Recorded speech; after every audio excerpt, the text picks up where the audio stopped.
that podcast that you did with Jocko, when I was listening to it, I mean, it changed my whole day. It changed like how I was going to look at my day.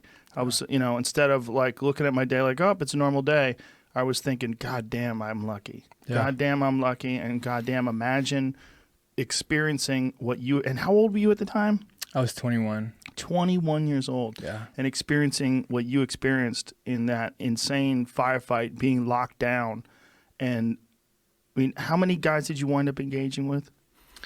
I don't know. I don't know. I mean, everyone that I got an opportunity with, right? And it just, it was just it was so chaotic. I mean, I think about it all the time, obviously. It's something I could have never experienced. I mean, I trained for war every single day when I was in the Marine Corps. I mean, it was what my job was, and I still could have never imagined that day the way it was or anything to turn out. I could have never pictured it. I could have never. And I think every day it goes by, I think there's a reckoning of it, right? The way that I seen it that day is not the way I see it today. And I think that comes with, just sharpening and just your body, you change and you see different things in perspective. But yeah, I mean, that day, I mean, it still is just, it's just, there's so many lessons that come from that day that I look at people complaining about stuff here in America, and it's like, I seen in one day the best of humans, the worst of humans, and nobody thought they were wrong. And it's possible, it's just one of those deals of that day was just.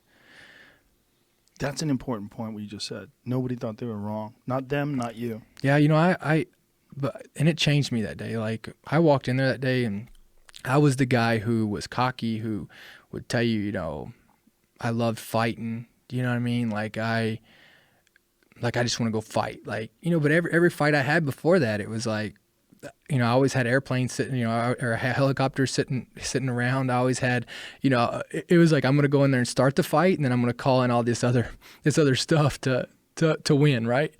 And, that day it wasn't there. And literally, I walked out of there, and I just think about all the time today. I just think about all the time of how many generations just that day were changed.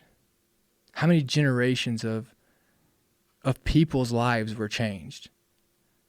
All my teammates died, so they'll never have kids. That generation stopped. Their families forever. So many lives were changed that day by that piece. And guess what? And everybody in America had no clue what was going on. Like right now, there are U.S. troops.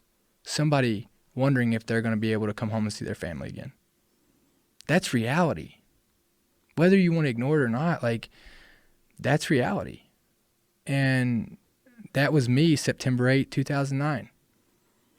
And it was just it was a chaotic day. It's amazing how you could have thousands of days in your life, and one day changes the way you look at everything. One day changes the way you look at everything. And, and like the further I go on, I look at it different. I always talk about this story of, whenever this guy came up behind me, and I ended up killing him with a rock. And I always remember I see it every night. Like, I remember, like, I just see his face. And like, because there was a point that I feel like that anybody that, whether they're injured or anything, like, they realize they're defeated. Like, I don't know. I just think there's a point when you look at somebody and they know they're going to die. And I'll never forget that. And now I look at it and I see it, and I always think that, like, this guy is a son to somebody. His mother and father are going to miss him. This guy, he believes in his cause as much as I do. He doesn't believe he's wrong. This guy,